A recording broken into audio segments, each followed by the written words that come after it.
So, thank you so much everyone for being here. It feels quite strange not only hosting but kind of presenting as well today. So first of all, just thank you so much to everyone for coming and for your support of Climate Week. It's really appreciated. Some of you, oh here we are. Sorry ladies, I should have known you were coming as well because you were downstairs. No. Did the City Centre Cafe just treat you that well? Well, we didn't have any, we just got caught up with chat. Yeah. That's the best way to get caught up. So yes, thank you so much everyone for being here. This is the first time we've run a Climate Week as part of Aberdeen University. I think even within NHS Grampian, we sort of had a first run at it in September last year with Global Climate Week, with NHS Highland, where we were live streaming some of their events over here. So it feels really nice actually to have it hosted here in Aberdeen. We're really grateful for everyone coming along. So Climate Week Northeast is being run in association with NESCAN, which is the Northeast Climate Hub. And so there's a whole bunch of events going on in the community as well. So if you are interested in attending more events, do have a look at their website, which is on that little banner there, because there is a lot going on. But before, we should just get started with the presentation. So I'm sure all of you are aware that today's talk is on Greenspace and health, and it's with me, Dr McCrimmon. So just to tell you a little bit about me, I am still a junior doctor. I'm working this year as a clinical fellow here at Aberdeen University. Before I studied medicine, I was a long-term yoga teacher. I still teach yoga. And I had also done a master's in exercise medicine where there was a large focus on health policy and understanding the impact of urban design and green space on people's health and their levels of physical activity. And I loved that so much and thought it was so helpful that I then decided to go and do medicine because I thought that knowledge was so powerful that it should really become part of the mainstream. And so it feels really nice to finally be in this space where I'm able to kind of tie these two things with medicine and physical activity and green space together. And we've also got Jen Hickling here, who will come up after I've finished going on at you guys, who's one of the project managers at Bonnymuir Green, and she'll talk a lot about what happens in Bonnymuir Green. I'm really glad that both of us have been able to come together because this year we published the Climate Emergency and Sustainability Strategy with NHS Scotland. And a key component in that in terms of sustainable communities is actually as clinicians really learning how to collaborate with our community partners to help improve health in the community. So it's really nice to actually bring everyone together. So if the slides will go, maybe they won't. This big picture here. Obviously, green spaces have a huge effect on our global ecosystem, our natural environment, but that's sort of out with the scope of our short talk today. So we'll just be talking about the impact of green space on human health, but obviously there's so much more to be offered from green space and advocating for green space. But first of all, what actually is green space? How do we study green space? And there's actually no defined term. It's a very slippery topic, and there's lots of different types of green space. Hello, Mary. A paper that was done in 2014 looked at what papers talking about green space generally defined them as, and they found that there were 6 key areas. So often they talked about green space in terms of vegetated areas, but weren't particularly clear about what those vegetated areas were. They would give examples, so the health improvement in terms of having access to a green cemetery or having access to parks or access to allotments. They would talk about land use, so whether it was recreational land use, if it was undeveloped land that people had access to.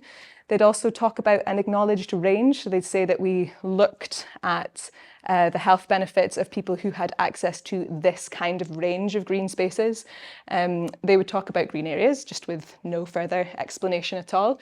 And they'd also talk about ecosystem services, so basically green spaces which had some sort of human benefit to them. So whether that was a green gym or a community allotment or something like that, that was deemed to be an ecosystem service.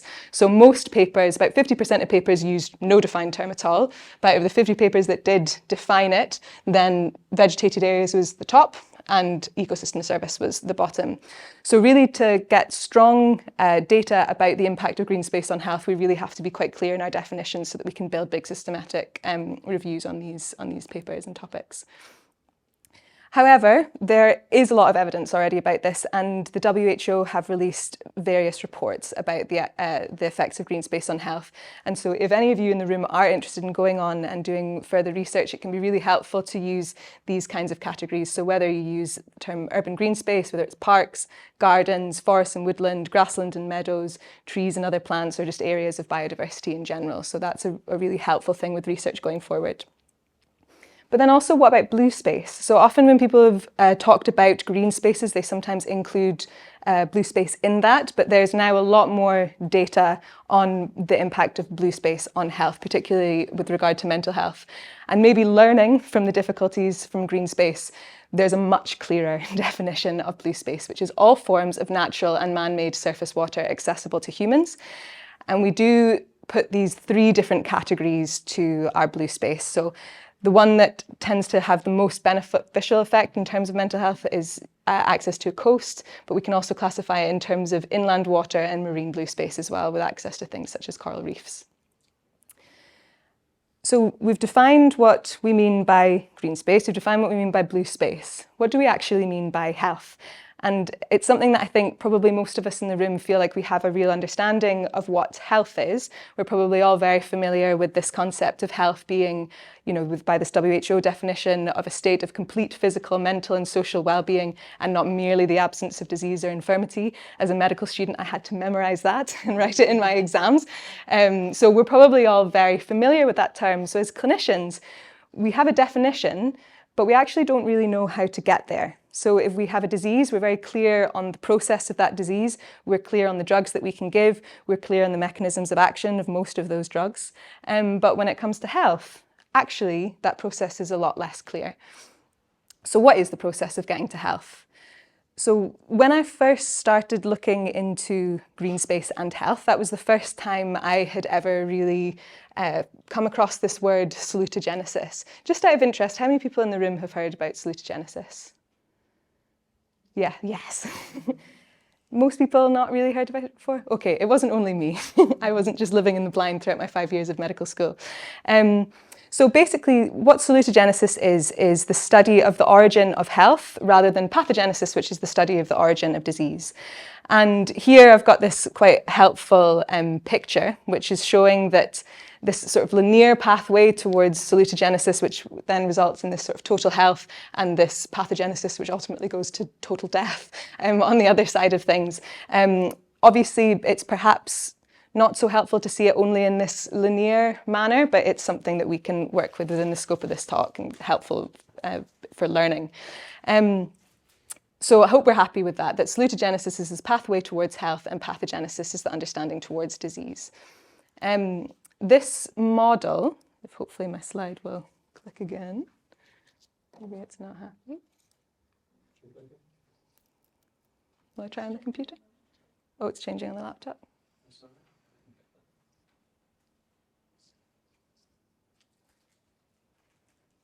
There we go. So this model was sort of brought to light, and the study of salutogenesis was brought to light by a researcher called Aaron Antonovsky in the 1970s, and he was a medical sociologist. And he said that there were these 2 kind of key concepts. One was that humans live in interaction with their environment, which we do, and the other was that chaos and change is a normal state of life, which I also agree with. And he really felt that basically if we are not able to manage this chaos and change in life, to not be able to find a sense of stability and resilience within this chaos and change in life, that was ultimately what promoted pathogenesis. However, if we have this strong sense of coherence, which we'll talk about in a moment, that was able to help us stay on this path towards salutogenesis. So what does a sense of coherence require? It basically means that we have to be able to comprehend what our stressors are in our life, what the things are that make us feel off-kilter, what are the things that make us unwell, which sounds quite simple. Oh yes, like what are the things that make me unwell? But actually that takes quite a lot of insight. I think probably a lot of us would agree. And the society that we live in, often even if we can recognize or comprehend the stressors that we have in our lives that promote health, the society that we live in makes it very difficult to actually act on them. And that really takes us to the second sense, is then to have an aspect of manageability. So I'm able to recognize those things, and not only can I recognize those tangible things, but I can call on the resources that I need to support me through these stressors. So you have to be able to actually go, I recognize and I have access to resources, and I know how to access those resources. And those resources tend to be these general resistance resources. So whether it's friends, whether it's knowing that you need more sleep, whatever it is, knowing that you can call on them and they're there for you. And then the last thing is this sense of meaningfulness, which I think as clinicians is really important in terms of how we counsel our patients, because this can be a real, two things that we can do is help people recognize A, their stressors and the effect that they're having, B, hello Leanne, B, what kind of resources they can call on, how they can access those resources. And what we can also do is let them appreciate how meaningful those things are. So when we counsel a patient, we will quite often tell them that this drug is going to have this effect on your disease, but we're much less capable of telling them, if you do this thing, this has this much effect on your health, and it's meaningful because of that. So quite a lot of the way that we counsel people can help with that as well. So Greenspace in health hopefully can help us find this sense of salutogenesis, or this ability to understand how we promote health. So I kind of posed two questions. Can we as clinicians help patients comprehend their stressors, identify manageable general resistance resources, and truly understand their meaning? And then what's the evidence that green and blue space can actually promote salutogenesis, or are we all just barking up the wrong tree? So it turns out we're not. There is quite a lot of evidence of the direct linkages between the natural environment and health. The strongest evidence by far is with regard to mental health and well-being. So there's a lot of evidence that shows that people who have access to green space, people who spend more time in green space, it has a great effect in terms of psychological distress, in terms of fatigue, anxiety, and depression. We also know that people who have access to green space, so we're not too sure in terms of people who spend more time in green space, but people who have ready access to green space, have a much higher opinion of their self-rated health. In terms of mortality, we know that green space has this wonderful, and we'll talk about this a bit later on, and I'll talk a bit more about the data about it, a great equigenic effect, which means that in areas where there is a diversity in terms of deprivation and high incomes, that if there is access to green space, that the mortality between the most and least deprived is much less. So that's what we talk about in terms of equigenesis. And really wonderfully about green space as well is we also know that it has a really great effect on marginalised populations. So actually, in terms of a beneficial effect in people like men, infants, lower socioeconomic groups, ethnic minorities, it has a really impactful effect on them. And we also know it has an incredible effect on maternal, fetal and child cognitive development. So women who have more access to green space during their pregnancy, their baby is more likely to grow well, to have a healthier birth weight, and when the child is actually born, they're more likely to have improved cognitive development as well. We also know that green space has a great impact on our internal biome, which in turn has a positive influence on our immune system, our immunity, which then I've kind of put these two closer together because that in turn helps modulate inflammatory-based diseases. So we know that type 2 diabetes is a lot better, things like asthma. There's also a lot of evidence that people with greater access to green space have a less risk. And then at the bottom, because the evidence is still kind of growing for this and is not from quite as reliable resources because green space isn't so well defined, but generally people who have better access to green space are less likely to be obese as well. So a lot of evidence there. Obviously, this is a short talk, so there's not a lot of time to really talk about all of the different evidence, but I found this really helpful. This is a 2017 paper from DEFRA, which was looking at the quality of it was an evidence statement, so looking at the quality of the evidence. And as I mentioned, and again, appreciate this is 2017, it's now 2023, 5 years have gone on. So things where we have, the weakest evidence, not from big systematic reviews, and meta-analyses, but from different sources and maybe only particular journal articles. So you can see obesity was a little bit on the weaker side in terms of the evidence, but really, really strong evidence, especially with mental health and well-being. Generally positive links in terms of the design of cities and how people move around their cities. Interesting that with regard to physical activity in green space, we know that certain areas or certain types of people have a really positive, Greenspace has a really positive impact on their physical activity, but it's more difficult to comment on that with regard to the population at large. That's an area of research that's still growing. So there's lots of evidence that it works, but how does it work? How is it actually happening? So what is, I guess, the salutogenesis pathway that goes on? So there's a couple of different hypotheses in there. So the first one is this biophilia hypothesis, which is basically the understanding that we as humans have evolved in this natural environment. So because we've evolved in this natural environment, we have a natural affinity to seek connections with nature and other living things. I think most of us can agree. You're in the park, you see a bird. Oh, that's nice. It's exciting. It feels natural. The other is attention restoration theory. So looking at natural environments helps us to relax. It restores our focus and allows us the chance to reflect. So especially in a world where we're on phones quite often and emails are constantly going off and our attention is constantly being moved in different directions, how restorative it is to actually go into nature and not have all of that kind of stimuli to help you relax, restore and reflect, and gain that sense of focus again. And then the third is this idea of stress reduction theory. A lot of the information about stress reduction theory has come from studies about Shinrin-yoku, which is this concept of a Japanese concept of forest bathing. They have taken people out into forests and done vast physiological research on them about heart rates and blood pressure and all sorts. So this theory is basically that peaceful natural environments activate our parasympathetic nervous system, leading to relaxation. Okay, so we have these three theories.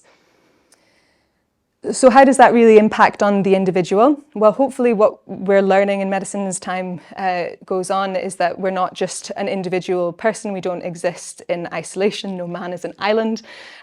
So there's various things that will help with this. So the first one being social connection. And it's lovely to have Jen here because she'll be able to talk about that a lot with regard to Bonnymuir Green. So yeah, social identity building, the idea of starting to feel included, building your social network and having a sense of belonging. And I am mildly obsessed with things like blue zones, and this feature is absolutely critical. One of my favorites is that in Japan, when people are born, they are given 5 different friends that they stay with as a group until, for the rest of their life, and those friends will be with them for the rest of their life. So even when these people are in their 90s, if someone doesn't show up to the coffee shop one morning, all of these old people will go over to the house to make sure that they're okay. And so social connection is obviously, it's extremely important for our well-being and our health. It also gives us a meaningful activity, so not only a sense of belonging, but a sense of purpose. So there's a sense of achievement, there's a sense of responsibility. So it's actually when I was working in the Beats and someone said something that I had never thought about before, which said, it's great to have kids because now I don't worry about myself, I just worry about them. So it's nice to actually just have something else to worry about and to understand that you have a responsibility to something outside yourself, to have a purpose greater than just yourself. It gives you new skills and it can build your confidence. Of course, we've already spoken about the benefits of physical activity when you're out in Greenspace. If you're gardening, doing things like that, just caring for the environment at large can build your cardiovascular fitness, more likely to have weight loss. And of course, there's just these direct impacts of nature.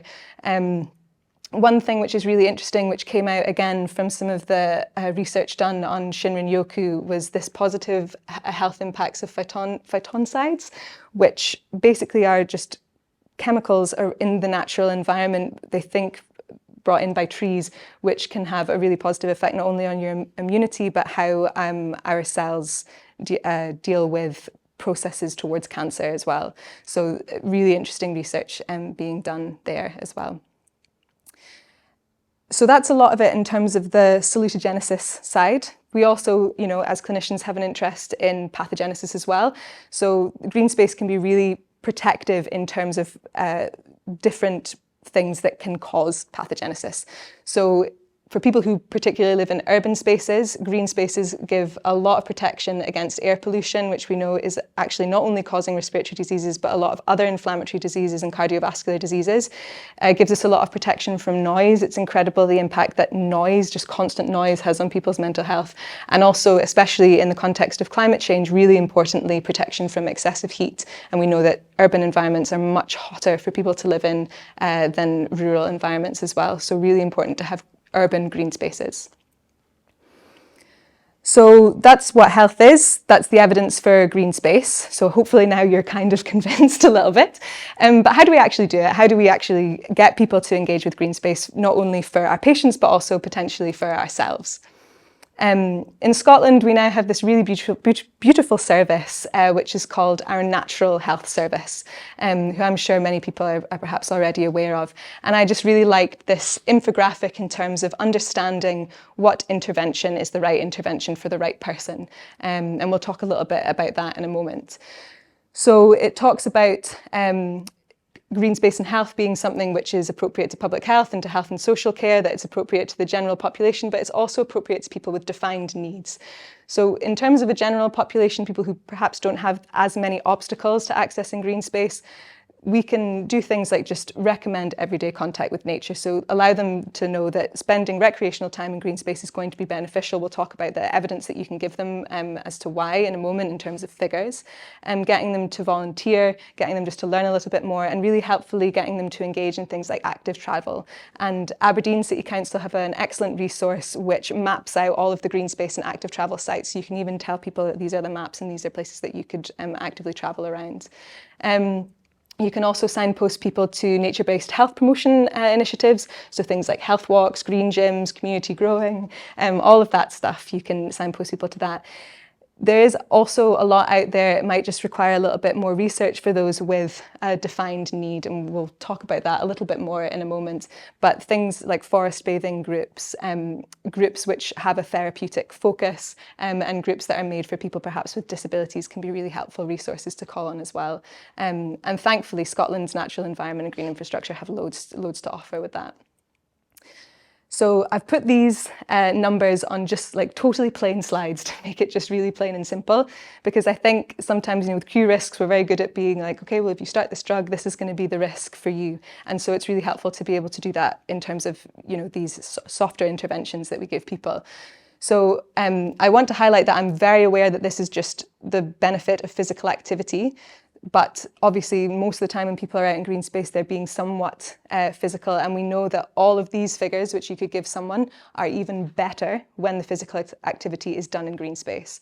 So how incredible that just a 30-minute brisk walk, only 5 days a week, not even 7, would reduce your heart attack and risk stroke 20 to 30%, diabetes by 30 to 40%, hip fractures, which impressed our orthopedic surgeons, by 36 to 68%, bowel cancer by 30%, cancer by 20%, and depression and dementia by 30%. It's pretty incredible. So in terms of when we were talking about, the comprehensibility, the manageableness, and the meaningfulness, here is your meaningfulness, like telling your patient this is the actual meaning of what it is that you are doing.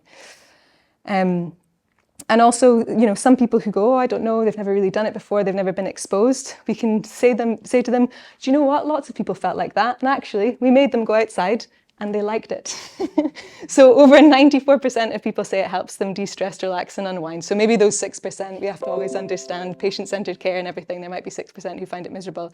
92% find it improved their physical health. 90% report it makes them feel energized and revitalized. 81% say they enjoy getting closer to nature, and 76% value the social experience. And I'm really excited to hear from Jen, who'll talk a lot more to that as well. But of course, what we have to recognise is that probably in this room we have a self-selected audience of people who maybe do already think, I didn't need to do this talk, you were like, Greenspace is great, you didn't need to come. There are people, obviously, the people who aren't here, that maybe don't really like Greenspace or don't have a positive experience of being in Greenspace. So for people who are homeless or have been homeless, being in a park, that might be where they had to sleep every single night. For a lot of women, this might have be a place where they've experienced trauma. It might be a place that someone has been attacked.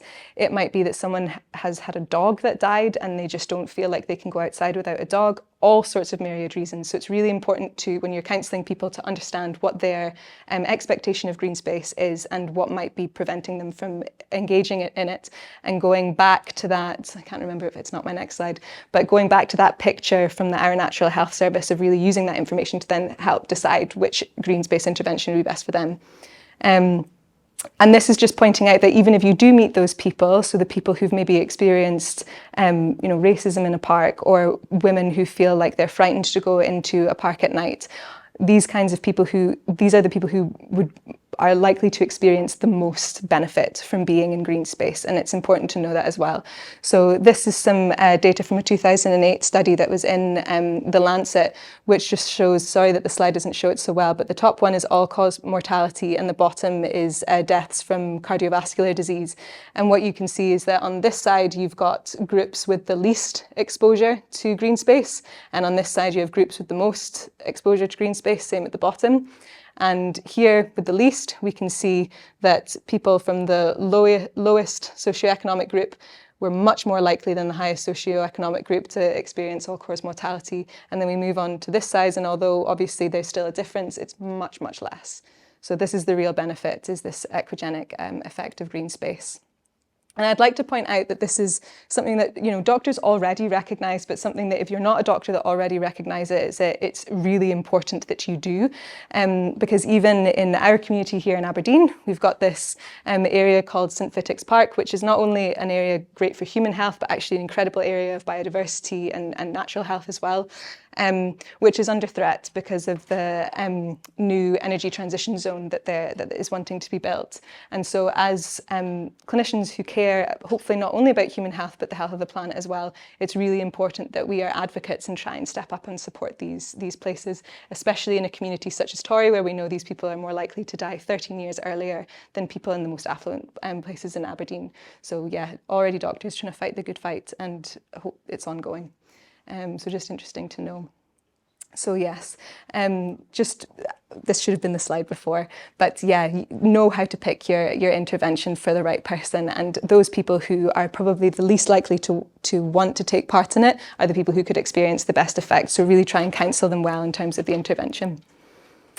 And this is just a very quick search about things that are available within Aberdeen. So access to things like Parkrun. There's so many community gardens around Aberdeen, it's outrageous. And our Natural Health Service has loads of information about different places in Scotland that you can signpost people to. There are also particular trusts that are working very, very closely and doing projects with our Natural Health Service to try and make the links between community GP practices and green space even stronger. So yeah, watch this space. Unfortunately, Grampian isn't one of those areas. It's happening in Tayside at the moment and further down south in Glasgow and Edinburgh. So with that, I'd love to hand you over to Jen from Bonnymuir Green. So thank you very much.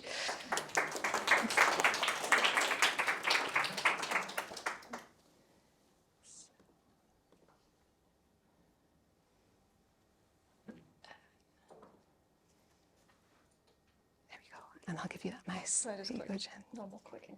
Yes, normal clicking. Well, thank you very much, Laura, for very interesting. Yeah. Oh, Mike. Yes.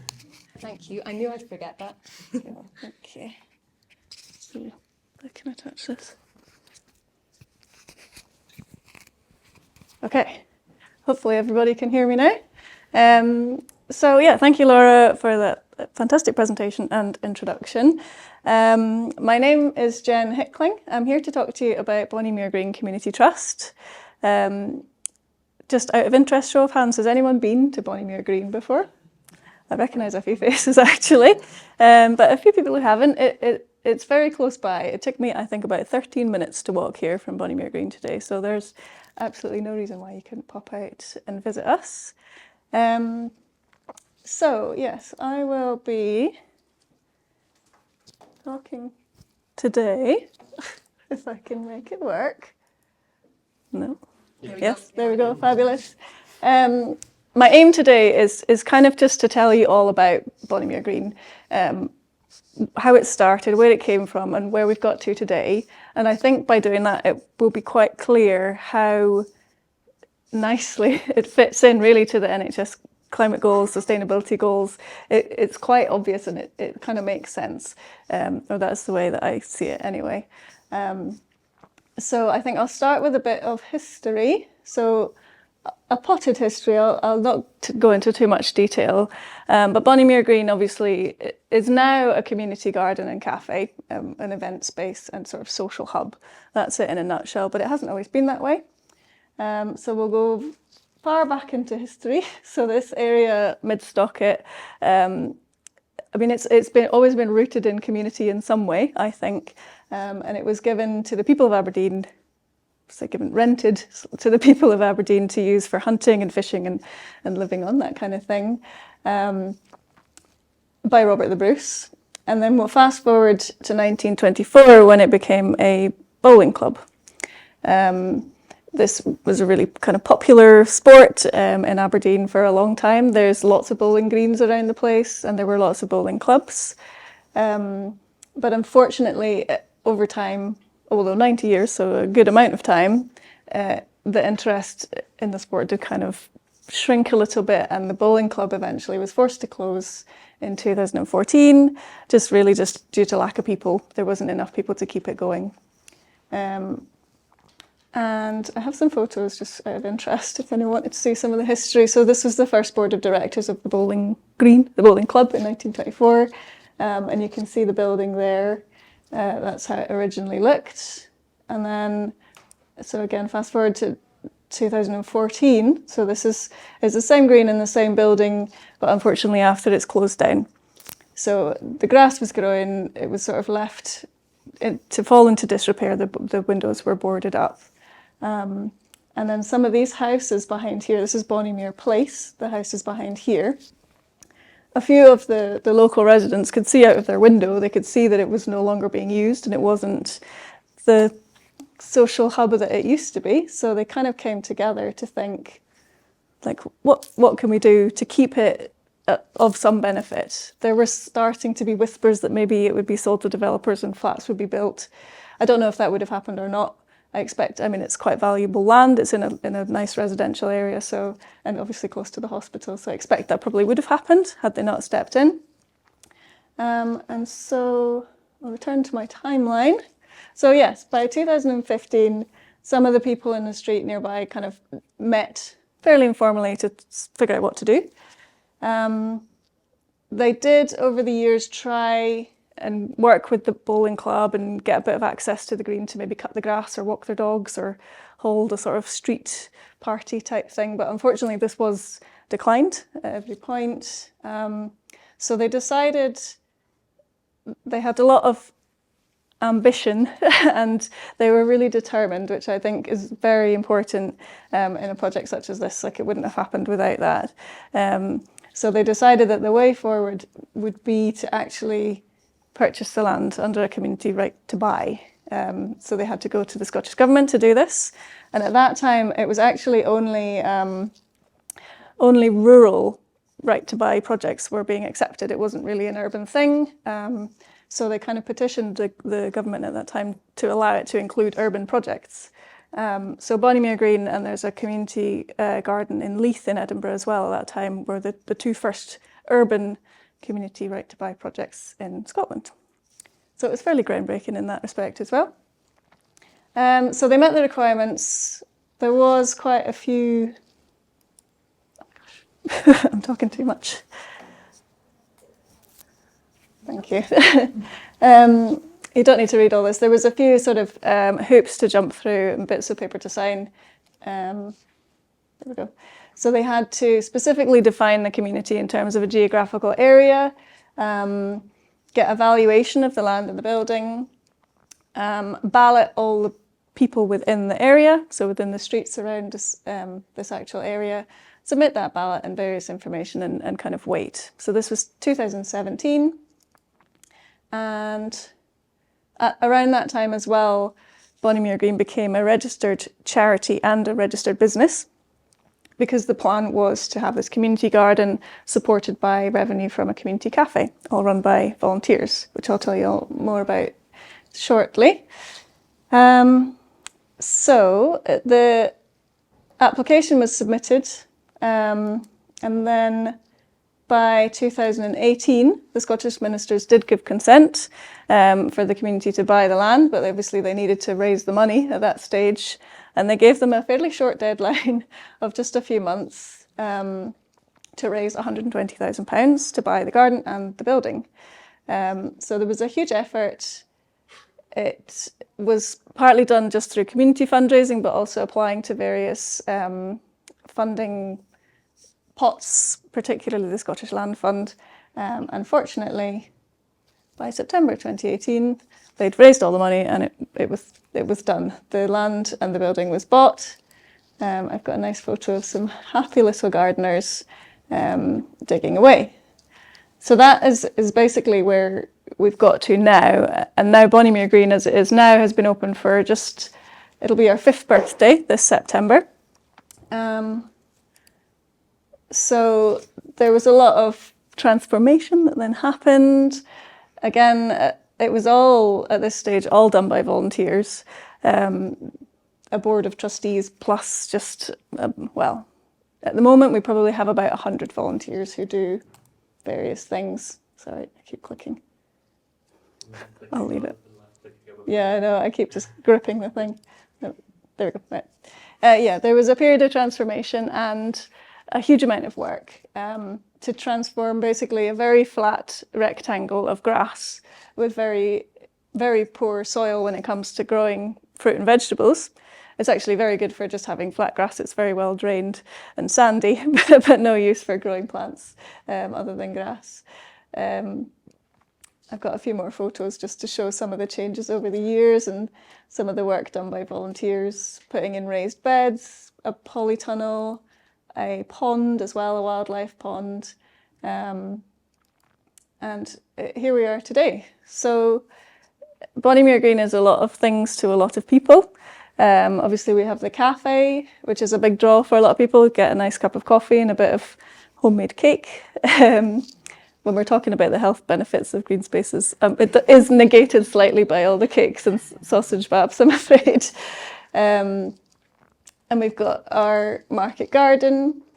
I've got some more photos, so I won't talk too much just on this slide. I'll keep going and kind of give a little bit more detail on all of these different areas. But yeah, the important thing is that from what it was, some people, we still get the occasional person coming in who used to be a bowler or knew somebody who finds it a bit sad that it's no longer a working bowling green, which is completely fair. And it has changed in a lot of ways. But it now, I think it now serves a lot more people, and people can get different things from the place. So our cafe, it's open Monday to Saturday, 10 till 2. It's run almost entirely by volunteers. I should maybe say there's 3 members of staff at Bonnymuir Green at the moment. There's me, I'm full-time, and my 2 colleagues, Liz and Carrie, who are part-time. So, well, we're fortunate, but it's good for the Green that it's now in a position to support 3 members of staff on a permanent basis, really. It's kind of got to that state of financial sustainability that we're able to work there and keep things going, which is really good. But the cafe, yes, and the garden, it all really still relies on volunteers of all ages, I think. Well, our youngest volunteers are 14.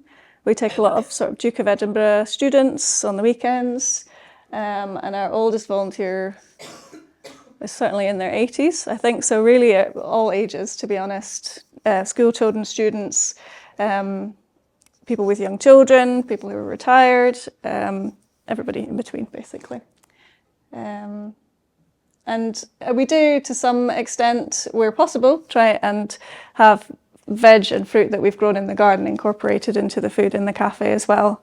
Sometimes this is easier said than done. It gets eaten very quickly by everybody. But yeah, particularly in the summertime, our salad leaves, tomatoes, and then root veg into soups. It's a really nice sort of unique selling point, I think, for the place. And the garden itself is obviously, I think, the main attraction of the place. We've got the pick your own fruit and veg sort of market garden. So the way that it's run is we have volunteers who come out and help us on a Tuesday and a Wednesday morning, help plant seeds, do the weeding, tidying up, any kind of jobs really that need to be done.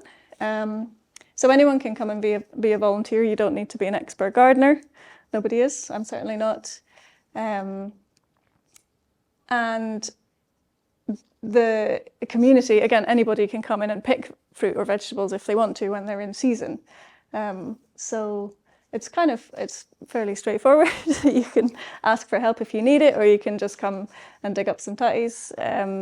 And we ask people to make a small donation if they feel that they want to. So it's kind of pay what you feel for the fruit and vegetables. Yes, so that's the sort of productive side of the garden in one sense. And we also really are trying to make it a biodiversity kind of hub, as an urban green space in the city, have this kind of haven for wildlife and pollinators and all sorts of things like that. We had an event last week with butterfly conservation to learn about how to create habitats, particularly for butterflies and moths, and how to do so in cities and on windowsills and in parks and gardens and things like that. So that was a nice event, and it was great to kind of get some reassurance that we're doing the right thing and it's working. And then within the garden as well, there's our children's play area. So it's really popular with families, and we've got a marquee that you can sit under. So you can still be outside, even if it's a little bit cold and rainy. So, oh, well, there we go. Speaking of wildlife, we do get all sorts coming into the garden. The main attraction at the moment is the frogs and the frog spawn in the pond. It's very exciting. You might have seen on social media. So we did have a steady stream of people coming in and looking at the pond last week. The foxes come and visit. They're not always welcome because they do dig up my vegetable beds, but you know, I'm not going to complain too much. One of our volunteers built this bug hotel you can see here, which gets topped up with bits and bobs by kids every so often. We do the Big Garden Bird Watch every year. We get all sorts of butterflies, moths, caterpillars, beasties of all sorts. So we're trying to record them all using the iRecord app so that it gets kind of logged. And we're hoping to do some moth trapping as well this spring and summer, where you put a trap with a big bright light out overnight, and then in the morning come and see what's been attracted to the light, and obviously release them at the end and keep a good track of what's been found. Yes, we have 2 beehives as well. We have an apiary, the Bonnie Bees they're called. So this will be their second summer that they've lived at Bonnymuir Green. And the bee team are again led by volunteers as well. So it's a great kind of community project really, because actually beekeeping, the more I learn about it, the more effort is involved, and it's very time consuming, and there's quite a lot of knowledge required as well. So actually being able to do it as part of a team and have them live in this community garden is a great thing. And the honey is very popular. We sell jars of it every year, and obviously the revenue from that goes straight back into the bee project. Our volunteers, I think you can never stop saying thank you to volunteers. We could not function as we do without them, really in any aspect, within the cafe, in the garden, and all across the board. So we're constantly saying thank you. And I think people get a lot of, I mean, obviously Bonnymuir Green, and we benefit a lot from having our volunteers, but I like to think that they benefit a lot from volunteering with us.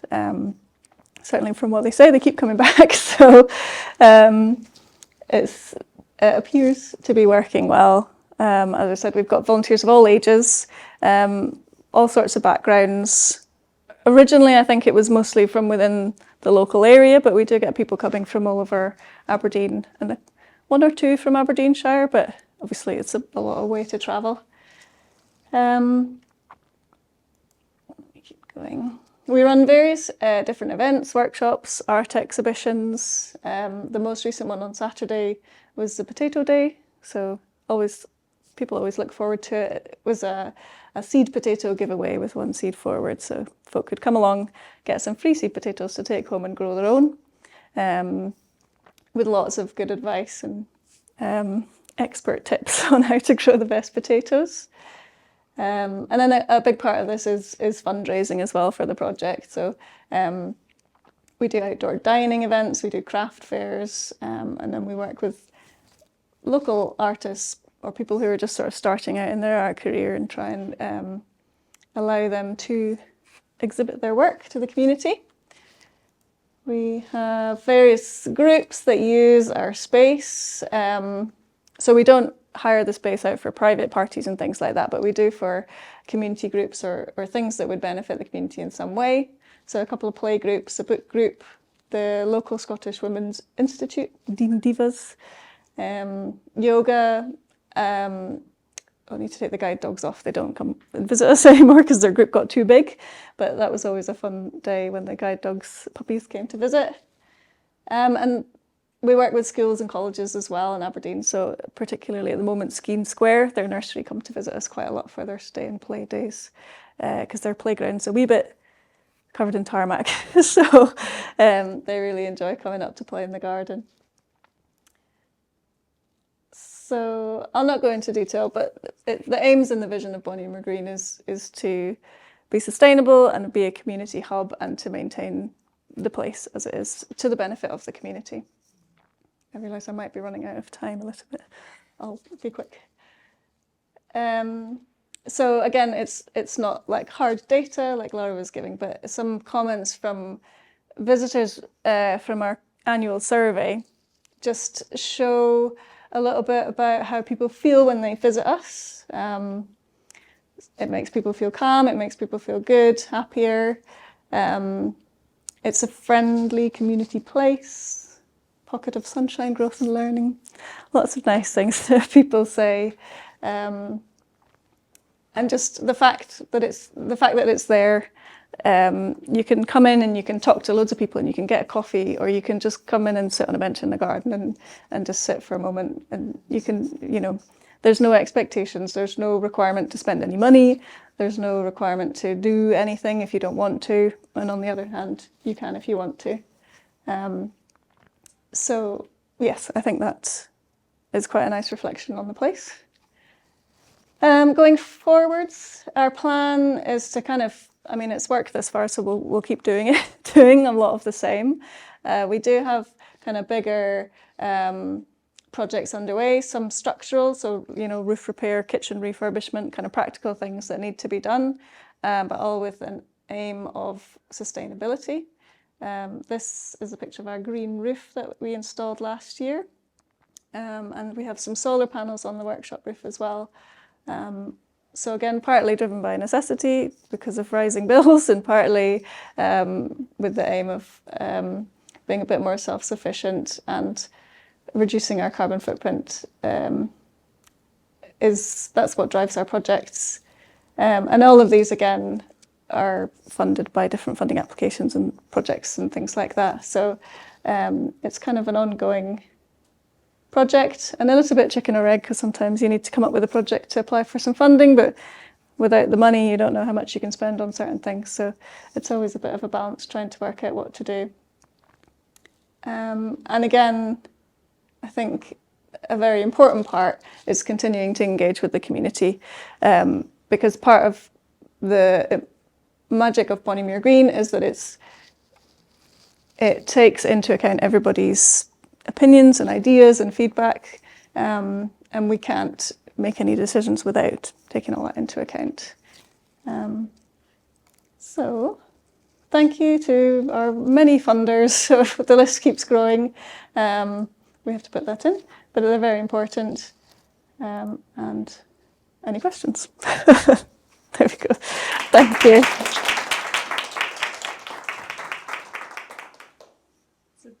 Thank you so much again, everyone, for coming. Absolutely feel free to ask any questions. I appreciate those. It's 5 to 1 and people need to run things. But yeah, any questions, please feel free to ask away.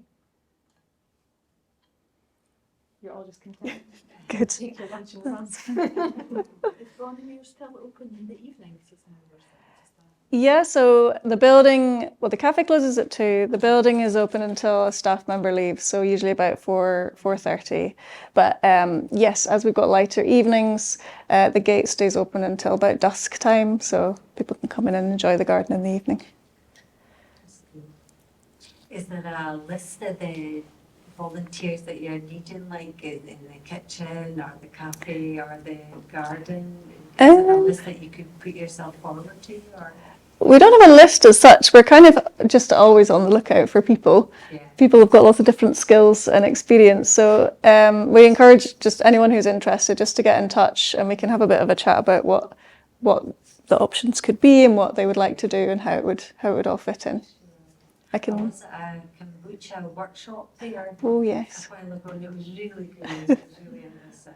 Thank you. Super. And I was reading an article as well which ties in both parts of this discussion, in that if you suffered from like allergies like hay fever and that, if you take local honey and you start taking it like in the winter before spring and summer comes in, it's most beneficial. But it's like local honey, so that's really nice. I know, I've heard the same thing. It might be a silly question, but I've never heard of Bonnymuir Green. This is the first time I've gone to learn about it, which is great. Is there a requirement for people to kind of book into your events and things, or can people just kind of turn up? It depends on the event. Yes, usually spaces are limited. We have got a weekly email newsletter, Facebook and Instagram, and those are the places that we tend to advertise all our events. I can leave details at the end of this talk if anyone's interested. Great, thank you. I think one of the things to highlight about Bonnymuir Green, which is excellent, because there's a few researchers in the Rowett who have been looking into actually stress and burnout in people who manage community gardens. An excellent thing about Bonnymuir Green is that, as Jen had said, there are people in full-time posts and part-time posts that run and manage the garden, which is excellent for the community as well. What you're able to provide is incredible. But for many other community gardens, they don't have that same privilege, I guess, of having people who are paid. So quite a lot of people are running these huge projects just out of really the goodness of their heart. And so I think it's quite good for us as people who like to promote health and well-being in communities to value these institutions in these places, so that hopefully we don't have to stress and burn out all of these poor people running incredible projects and really doing valuable things for the community. So yeah, support them. All right, I have a question for you. I loved both your talks. It was really fascinating. Did you come across in your research any evidence base about how best to engage individuals? So I'm thinking about in a patient consultation, and you say, well, what about Greenspace, or what about doing this, what about exercise? And generally the response, I think, isn't always that positive, or people are just quite happy, give me a pill, doctor, that's what I'm here for. Is there the evidence about social prescribing, or I guess how best to engage with people, or is that not really available yet? Do you see what I mean? I think that there is, I think what's quite interesting when I was looking at this stuff is that you have very medical data and you have a lot of sociological data, which I think sometimes we as clinicians maybe don't look into quite as much, but there is actually quite a lot of sociological data about having those conversations. And I think I found that those SOCs and the comprehension, the manageability and the meaningfulness, I think that's quite a well-used resource to try and get people on board. I think also from the Our Natural Health Service, in terms of really getting to know what the barriers are to that person makes a big difference as well from the data. But I'm hoping that our talk on Thursday, she'll talk a lot more about the actual aspects of behaviour change. So I've not spent too much of the time on that, because hopefully our speaker on Thursday is going to talk a lot more about that aspect of behaviour change. But certainly I think people can sometimes feel overwhelmed if where they're at, and you already know this, Lindsay, but if where they're at is here and where we want them to be is up here. So quite often if we're saying to someone who's never been outside, and what we're thinking is the offer of park run, where even though you can go and walk, the pressure is to run, and so it makes people a bit more sheepish. Even just the fact that they maybe don't know how to get there has to be at a certain time. And that's why I think places like Bonnymuir Green are excellent, because you can show up anytime, and the expectation is just that you can walk in, say hello, sit down, and then leave. And over time you get that chance to, okay, well I've met the people who are there, maybe I'll start doing this, maybe I'll start doing that. So I think understanding that sometimes starting really low, it doesn't have to be the 30 minutes of 30 minutes 5 times a week of being outside in the green space, but starting really low and giving people the time to come up has been effective. Yeah. But on Thursday.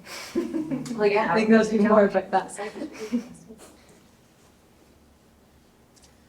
Where do you guys see the synergies between Aberdeen Uni and Bonnymuir Green being so close and Greenspace and Health coming together? Have you been approached by anyone?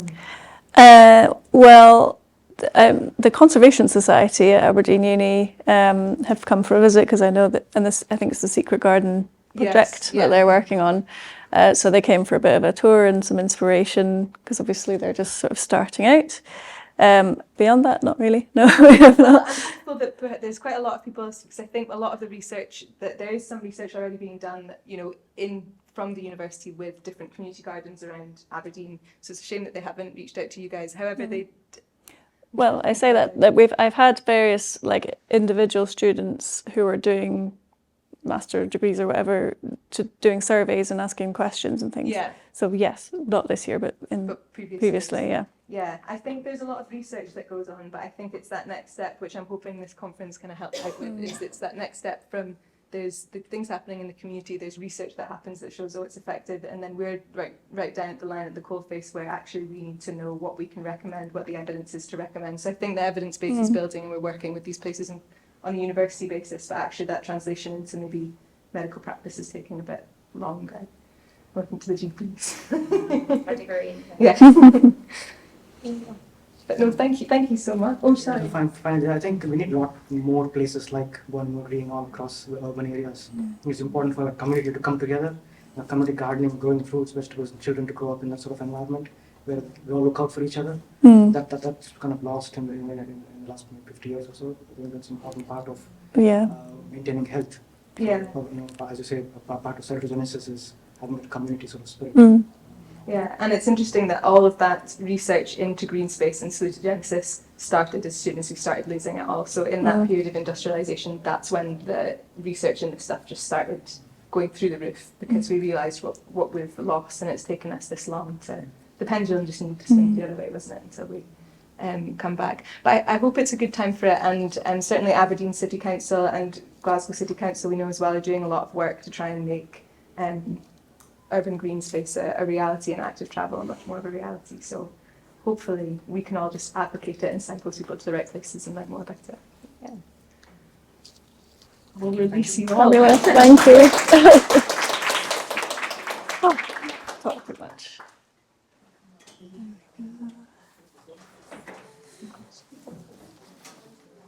Thank you so much. I know, yeah. Last time you're here in person with us, is it? Probably yes, that's what we can have other things. Yeah. Because our list is the morning session is 400. Yeah. I'll try and make it. You were talking about with industrial. Are you're all Yes, I'll be more about the conversation for that. Yeah, I think